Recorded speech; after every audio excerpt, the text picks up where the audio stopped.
Hola, compadres. Welcome back to another episode. It's your host, SB Press. We got Ilson in the house, Rizza in the Hizzot for Shizzot on the sunny side of California as well. Want to go ahead and kick y'all off with reacquainting y'all how to find us. Go ahead and at compadres for the Instagram and for the YouTube. And then we go ahead and hit Rizza. Hit him with your Instagram. What up, everybody? How's everybody doing over there? It's Rizza in the Hizzot. Look forward to hearing from y'all. Yeah, and follow us right there at Instagram too. IM_ILLSON. That's Ilson. Also at YouTube, Compadres, COMPODRES. Get at us, guys. We'll see you next time on that going. So we're gonna start y'all off with a new segment we got, going on. It's gonna be called Weirdo Wednesday. Yep, it's Weirdo Wednesday. You're weird. And pretty much, we're gonna go ahead and round robin this on who's the weirdo of the week. Bro, each of us got one. I know. I mean, right now, what's hot and I know everybody watches Netflix, but the Untold Stories on Netflix, it's a series. The Manti Te'o documentary was unbelievably sad. It was unbelievably disturbing and disgusting to see. I mean, I would like everybody to check it out. If you don't know, Manti Te'o was a Heisman candidate, one hell of a football player. And he had a person play a hoax on him. It was a girlfriend hoax. And when you watch this documentary, first and foremost, you find out about Manti Te'o and what he was as a person. Before this all happened to him. Right. And what a family man he was, and a very religious man. Absolutely. He was a Mormon. And I just was shocked when I watched it. Absolutely. Lene, which was the fake character that reeled him in, catfished him. That was played by Renato? Renai, who was a man. Just unbelievably selfish human act towards someone. But at the same time, I just, when I'm watching it, I don't know how anybody could be so naive and say he has a girlfriend and he's never even seen him in person. Yeah. They never even met, and the relationship they had and all the manipulation and just how Ronaldo or Lene, let's just say Lene because that's what he talked to, just the games playing and everything about the fake death and everything else. And, he's about ready to get the Heisman. The breathing, the way my God. the voice that she used. Yes. The changing of the voices. It was just insane. And they had Dr. Phil on there. Right. And say what he said, and then he does the voice. It's just, you watch it and it just makes you realize how fucked up people really can be. And this really, I think, damaged this disgusting, man. And it was sad to me to see because he was a great football player. Man, he really was. People don't, that really killed his career, man. And to see it at the end when he finally called his agent and said he needed help, and he goes to the therapist, and for the therapist to say, well, you forgave him. And he goes, yeah. He goes, did you forgive yourself? And he said, I never thought of it that way. And that's what turned him into what he is. He never was the football player he was, because we all know with football, it's with, age, your body and everything else and the injury, but his mental wasn't always there. Yeah. Because, he had another human being really just screw with his head. It was obvious, and it makes you just think when we get these DMs from random people and you start talking to them, you don't know who they are. Yeah. And that's why I don't believe in it. There's so many scams that go on, and this helped all the scammers get what they want because they found that and they did their research on it. Yeah. And even though it's crazy, but online dating is just getting worse and worse. Oh yeah, and worse. it is. He's more and more stuff for these things to happen. More people getting catfished and everything. More weird stuff going on. Right. What you got, Ilson? Who's your weirdo? No. I was gonna say basically. I just wanted to touch a little bit on what Joe was saying there. You got to remember at that time. Catfish wasn't a thing. Facebook just started. Yeah, it wasn't a thing. So he basically got baited into something that nobody knew, nothing about. And for me, what really made everything so bad is how the media ran with it. Oh, they destroyed it up, and then guy. It was fake. Oh man, and it was. Let's be honest. That's what killed his mental, Joe. Yeah, of course. That's what did. The media. You're exactly right. But not only that, when you see the picture of Lene. Yeah. And he talks about the Polynesian background and everything else. Everything. And he never meets her. And in the conversations they had on the phone, dude, I just couldn't even imagine what he went through. What I really couldn't. A disgusting, sick person. Yeah. That's what you have to be to But, you know, intentionally like play all this out. Like she actually like put on a mask and breathed through it to sound like she was on a ventilator. But not only that, she was doing so many different other characters. Yes. She had all the characters down. What about bringing the little girl? The niece. Oh, the niece and the brothers and the conversation with the parents. I mean, it was just a very constructive. It taught me this. You know what I got from that is that the human race, there is nothing that no one is not capable of. Yeah. I mean, if you go to the lengths of lying that bad to keep something under wraps, and if you look at the other shoe of that, like we discussed on another episode, we talked about Rehearsal, the Hulu show that's out right now. I don't know if you guys checked it out, but this guy literally plays every scenario out and like physically puts sets behind it. Right. But the worst thing about the whole thing so there's no possibility that cannot happen that he hasn't walked through yet. I was amazed and disgusted by the whole thing, but to me, when Deadspin got involved in how they researched, what, dude, I was impressed by that. They had a job to do. The thing is, all she had to do, and this is where the selfishness comes through, that when she called him back and told him that she wasn't dead, that just was. Well, what did he say? Or I'm sorry, she say, because she identifies as a transgender now. Yeah. So, she said, I wasn't done with him yet. Yeah, and I mean, how much sickness, bro. Yeah, I mean, and there's nothing against transgenders or whatever. I mean, but the way they did it, the way she did it, it was a really sad story, man. I feel like right is right and wrong is wrong, no matter who. Yeah, no, I agree with you. He forgave her. Yeah, he did forgive her. He's such a good.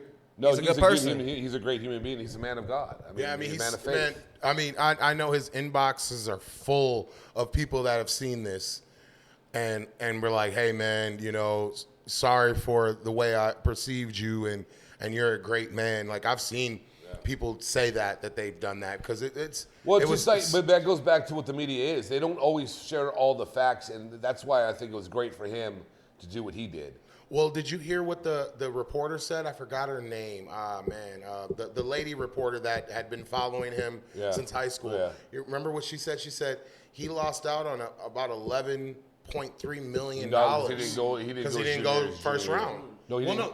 He didn't go his junior year. No, because he dropped out of the first round too, getting drafted. No, but you have to remember. He stayed his senior year. Yeah, I remember. Senior year. They were taught the money that he lost not going to his junior year. But they were. Who was it? You know what's interesting about that? The Giants were supposed to take him at 15. Right. And he slipped to the second round and lost $11.3 million. He was the next. He was the first pick in the second round, I believe it was. I think he was a couple down, but close enough. Yeah, close enough. But the thing is, it's just. It would have been interesting to even know if there ever been a story if he came out his junior year. Yeah. I mean, what would have happened then? But you know what I'm saying? Once you think about it, man, he had so many decisions. He became a legend his senior year. Yeah, of course, but you have to remember, that dude made a lot of major decisions at a young age. Very. First of all, he never wanted to go to Notre Dame. Yeah, I know. He wanted USC. If he would have stayed in USC, who knows what. I mean, that's the whole thing. We always say woulda, coulda, shoulda. Yeah. We all do it. Everybody does it every day. I don't care everybody says it. It's just Hollywood would have ate him alive, man. How? Hollywood would have ate him alive for sure. Well, especially if that type of story dropped, but right. But don't you think maybe that she was a little bit vampire-ish?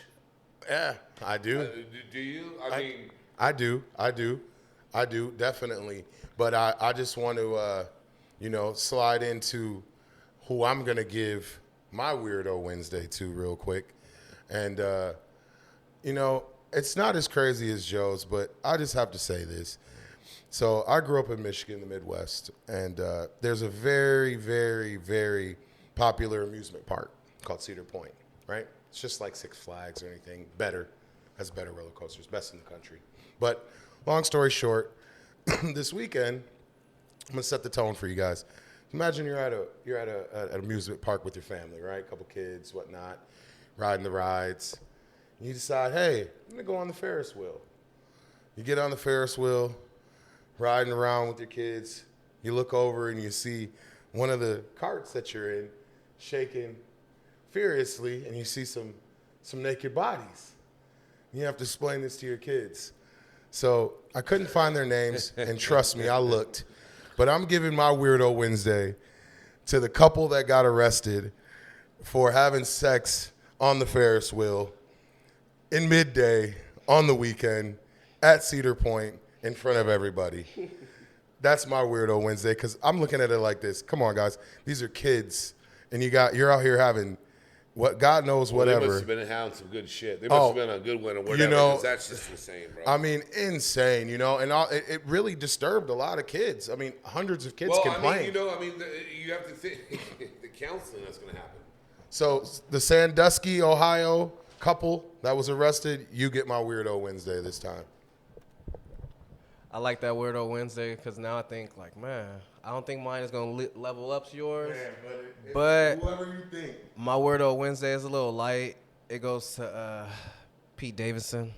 I got to give him the Weirdo Wednesday for the simple fact that he pretty much got that Kardashian tattoo, that brandage on him way too early. Only weirdos go ahead and, get a life brandage of somebody else. Not even, being married or anything like that, but him getting the whole Kim Kardashian thing on him.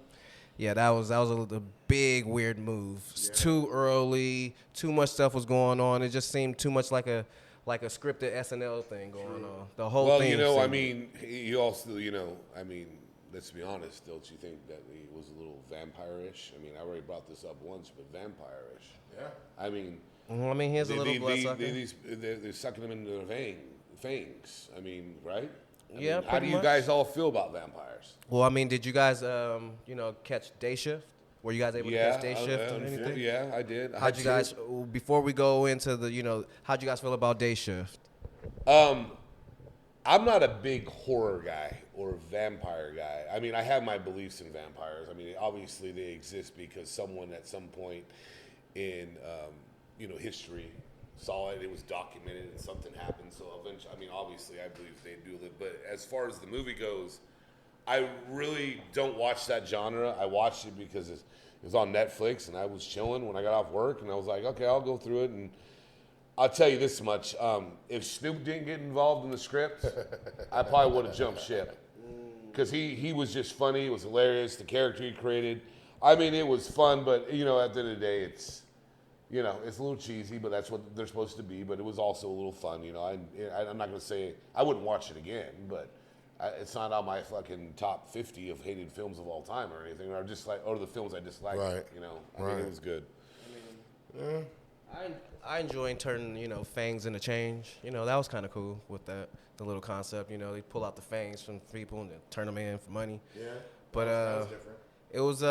It was interesting for, I guess, better or worse.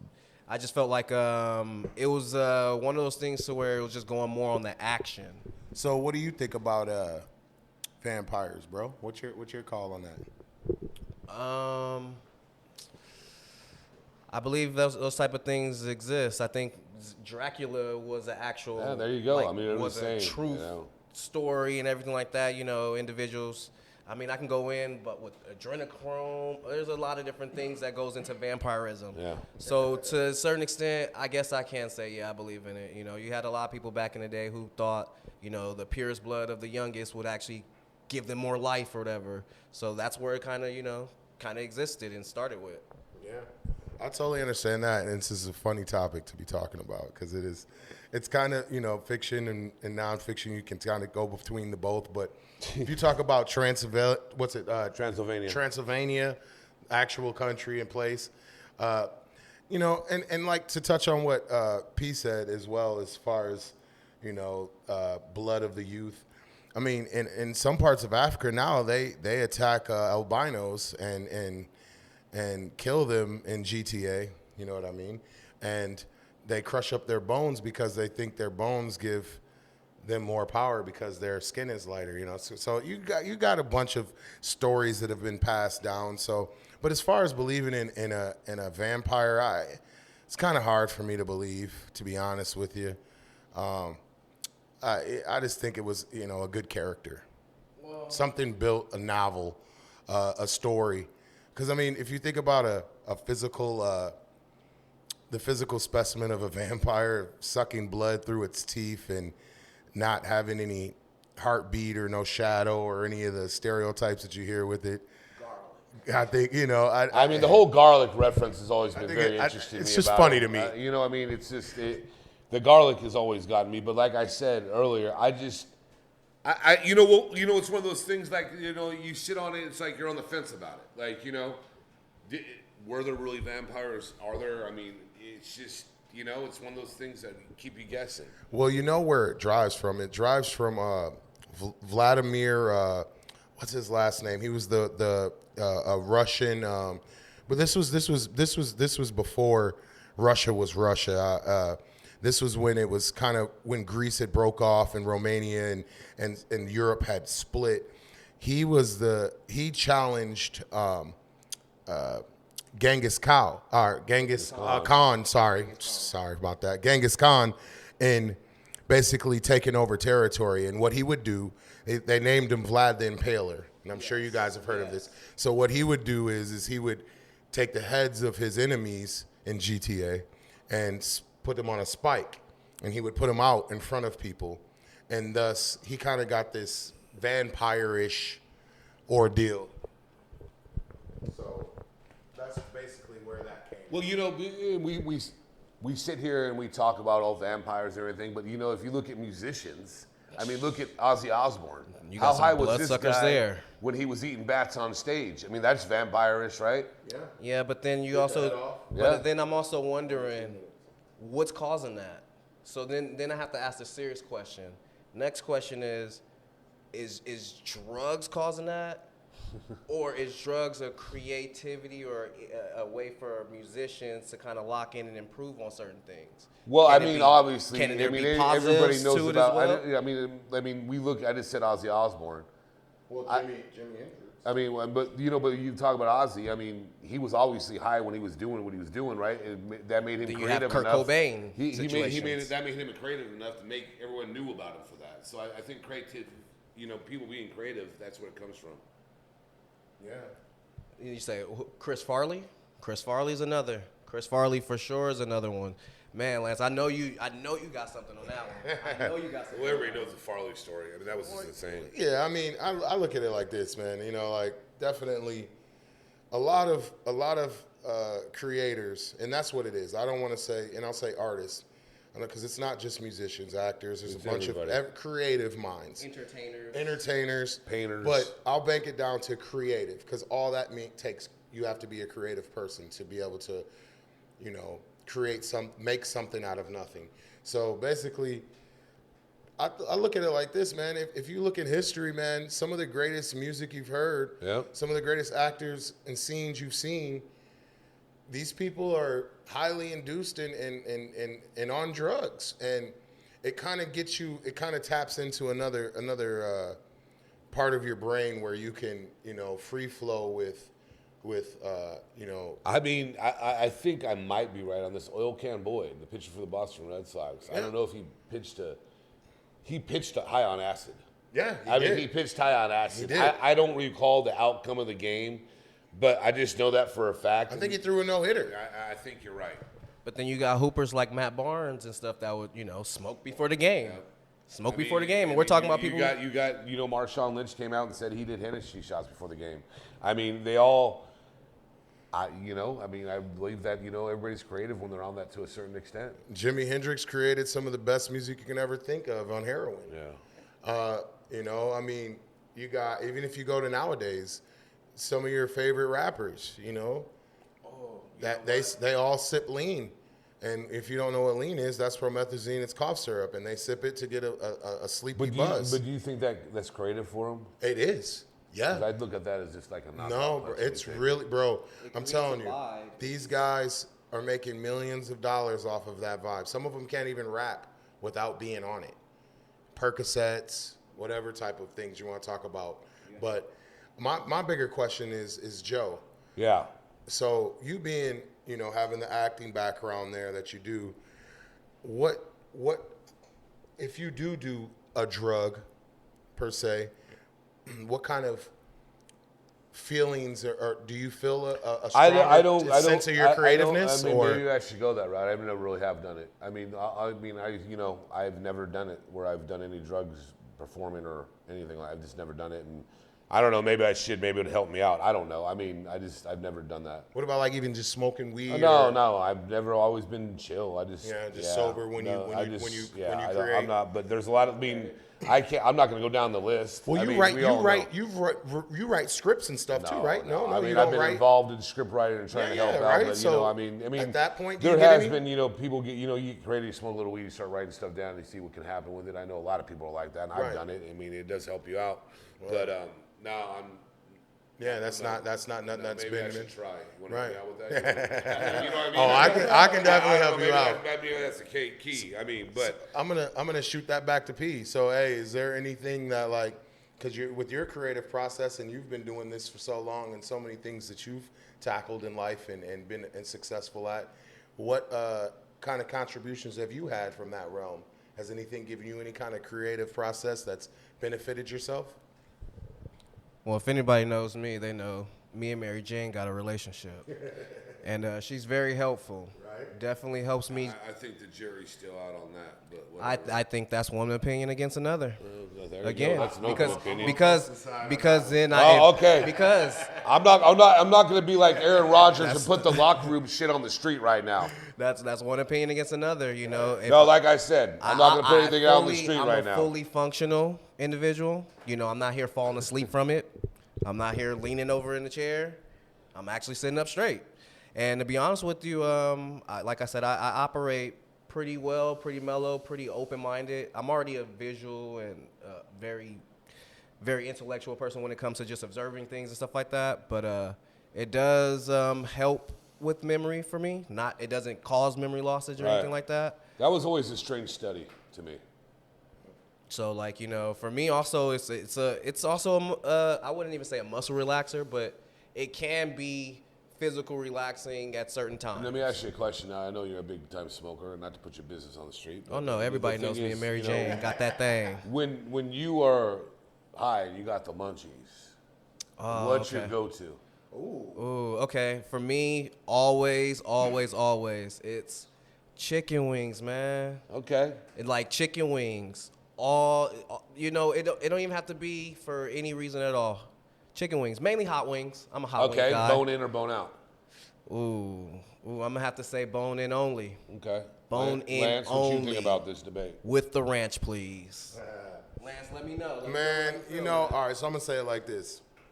So, bone in, you get flavor from the bone, right? Because there's marrow in there, and then you get the breakdown of the cartilage. I'm taking it too far, but that's how it is when you cook. So you get bone, and the bone gives it a little more flavor.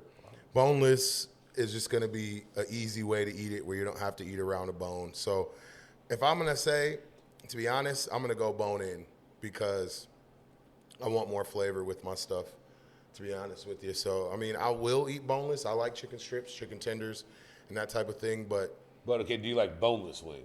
I like boneless wings. I do, but if I have the choice to go boneless or bone in, I'm going to choose bone in. Well, don't you think like a boneless is like a nugget?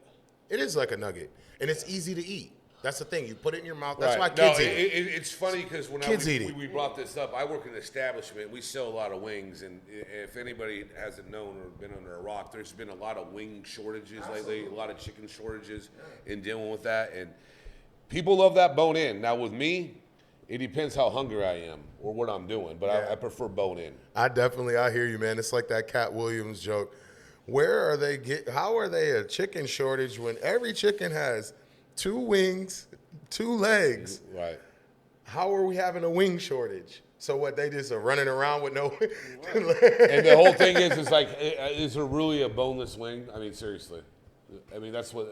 If you've seen what they really are doing at these, oh my God, they grow them specifically to kill, and they just grow them fat as they can. So it's like, that's why when I shop, I get the organic and free range stuff. Right. I'll have to show you sometime. When I was in I do free Taiwan, range. when I toured to play in college, when I was in Taiwan, I have a picture. and remind me to show you all this. I have one of the biggest chicken wings I've ever had in my life, and the fucking thing was so goddamn big. You could tell they were putting steroids in the shit. I mean, it was like the wing part, the meat was like, you know, a drumstick, like a regular drum. It wasn't turkey, it was chicken. Yeah, I was like, you sure it wasn't a? Oh, okay. No, I mean, you could just tell that they were doing something over there. You know what I mean? Because I was about to ask too. That sounded like a turkey wing. No, it was. I got to find the picture.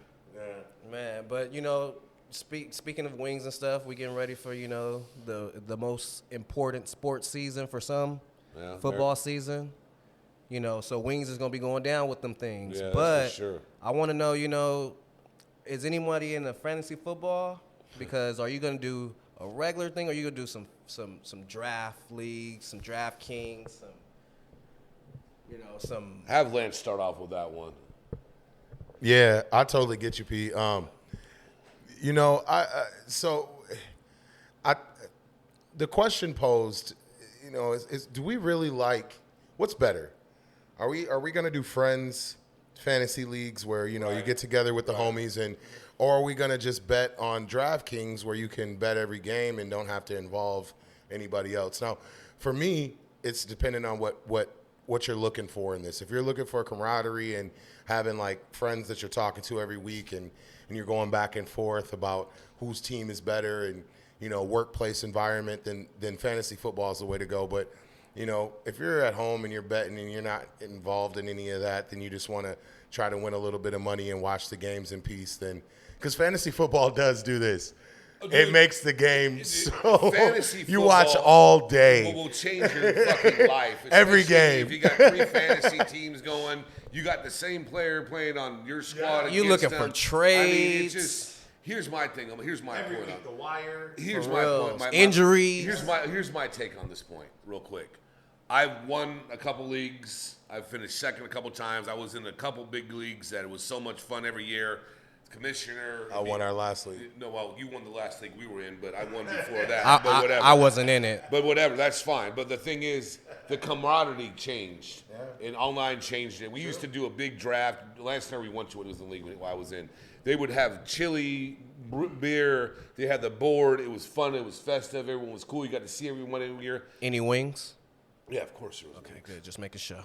But the thing is, it's like now, I mean, it's at the point, do you want to gamble or do you want to play a whole season? Because I'm going to be in one league up out to my Salas peeps, my Salinas people. I'm in one. I got a league there with a bunch of people that I was in. A good bunch of old school people I've known a long When's time. your You all draft? know who you are, good people. Labor Day weekend, and it's going to be, you know, online, and it's fun. You know, they all talk a lot of shit, and I've known them all for years, so that's cool. But I mean, other than that, I mean, it's all about gambling at that point. I mean, how many times have you been in a league and in your lineup you ever had just went off, just killed it for that week, had the most points in the league, just went off. Now you can do that and make more money doing it if you get hot enough to be in the, you know, make a bunch of money in one of those fan duels. I mean, to me it makes kind of sense. I mean, I'll probably play a little bit, but I don't play big. I play in little ones just to throw something out there just to see. Is FanDuel better than DraftKings? I don't know. It's the fucking same. Or whatever. is it like the same thing? I mean, it's the same thing basically. I like two different companies. I like DraftKings a little better because the payout system. Well, see, there with you go. PayPal. Yeah. You know, they give you your money immediately, versus FanDuel, you have to wait 1 to 3 days. Well, that's all. So without the you know, company. but that's just how it goes. But just like you said, man, right there, it's like camaraderie. You know, having, you know, friends to go back and forth with, and you being, you know, talking to your friends from home and stuff. So you guys got a history versus you just, you know, making money on the games and what it really is. No, and it's funny. I've been in keeper. I had a keeper league and I got out of that one. And at the end of the day, it was just explain the keeper league to people you that don't know. The way the commissioner or whatever, how they set up the league, you get to keep a number of players. For how long? For whatever, until you release them. Right. I mean, it'd be the cutoff when the draft started, and if you had under so many, you got different picks that way. And usually there would only be about 4 or 5 rounds each year because everybody has their team. And they would have an all-rookie draft. And then then that's where it comes in. Like, if you see someone who's hot coming out of college, you think you drop players and add them like that. I mean, it's interesting. And How long do those keeper leagues go for? well, I don't know. I think they're still doing it. I haven't talked to anybody in that league since I got out, and I think I've been out for 2 years now. This will be the second year I'm out of it. Yeah, So I mean, I'm sure I talked to one person, and yeah, it's still going, and they, hey, they do, a good trophy at the end and everything else, and. So the keeper league is basically like a regular fantasy football league too. Well, no, it is. I mean, it's all the way it's set up. I mean, you just still play fantasy, a different but setup. Yeah, but that setup, I believe, I think it had one quarterback, 2 running backs. Oh, so then it just 3 receivers, a flex, a tight end, a defense. They didn't have a kicker in that one. Yeah, locked at a certain position, and you lock same player and just keep going. Players in the beginning and get them, like I mean, said, and out I've of also college. done an auction draft before, which was fucking weird. And when you had to bid to buy players, you had a bankroll, and I mean, there's so many of them now. And like I said, I just think with the FanDuel and Sports Kings, I just think it's easier for everybody. You just do it, and I mean, like I said, if you're after money, fine. But I mean, you see it now. There's a lot of shit going around about if you finish last, what you have to do. Yeah, it's been going around on TikTok a lot lately. On TikTok and Instagram. I saw one the other day. You had to spend 24 hours in a Waffle House if you lose. I mean, there's some really interesting shit that goes on. Like, I mean, that's what makes it fun, though. That's what makes those leagues fun. Yeah. When you get a bunch of friends and you're stuck on the games and you're talking trash about who's doing what, and you're on the wire every week and you're making your team better, and so that's the contrast between the both. And I even recommend it for novices, like people who don't know the sport that much. Well, that's the thing. Now everybody's involved with it. I mean, because they can get to know it and positions better. It's kind of like when Facebook, if you didn't have it, like what the fuck? Yeah. Like if you're not in a fantasy league, they're like, what the fuck? I mean, at my current job, where I'm at, I think there's another one of the employees that we're friends. He's putting a league together, and it's just gonna be a fucking auto draft. Oh wow, that's terrible. No, you know what? That's terrible. Here's the thing. Here's the thing about it is even if you have the number 1 overall pick, it doesn't matter. It's terrible. But it's funny to me because at the end of the day, you're just throwing darts. I mean, every time these guys when they draft, I mean. When you look at drafts now, back in the day, 10, 15 years ago, you built it running back. That's what everybody said. You take running back first, running back second. Well, they ran the ball a lot. Yeah. They don't run the ball anymore. They don't. And they don't run it really anymore. The game changes, which makes your picks even more. No, it's better. Crazy. I mean, I know you see people take Lamar Jackson for. See, I beg to differ. I think that the construction of your team is important in that GMs and because that's what you are. Well, true, but I mean you can't build it the way you used to. It's different. Yeah, that's true. But I feel like one of the best parts about fantasy football is building the team. Yeah, that's my favorite part about it.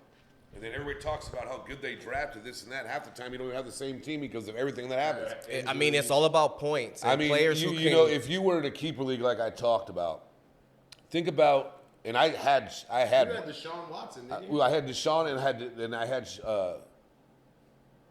who else did I have? You had somebody else too. Barkley from Saquon I had him. I mean, think about that. That dude was sitting on my bench forever. Yeah. And then the same thing with McCaffrey. If you're a fucking owner, what do you do? Yeah. I mean, I know someone that had Antonio Brown and kept him around forever and never got released, and with all that shit that went on in Oakland and everything else at the time, but. I mean, it's interesting. It's really just like because now that there's so many, and my argument with people were always like, everybody would play the matchup game. Yeah. Okay. So I mean, you sit here and tell me that if I have Metcalf, who's one on my roster is one of the number ones, and you don't like the matchup this week because he's going against Ramsey. Okay, let's just say that. Right. Because it matters. Are the fucking Seahawks going to sit him? So why the fuck should I sit him? Because then you play that roulette game and then he goes off. It's all about points. So whoever can kind of accumulate more points is how you're going to win. It's like throwing a dart sometimes because I would never sit Metcalf. He's too much of a talent. But if you have another receiver, that's true. Okay, but that's what I'm saying. But what I'm saying, you're gonna usually have 2 receivers that are 1 or 2 that are gonna be there all year. But then you have a 3 or 4 that might have a better matchup. Like last year, everybody with Renfro. And there's always a bye week. Then they started so you need a bench. You need a bench. There's always a bye week. But it's just such a strategic game. It is, and there's a lot of luck involved. But I will say throwing darts is you remember, throwing darts at the board is remember when we used to bet on squares. Yeah. You remember that? Wow. When people would, bet on scores.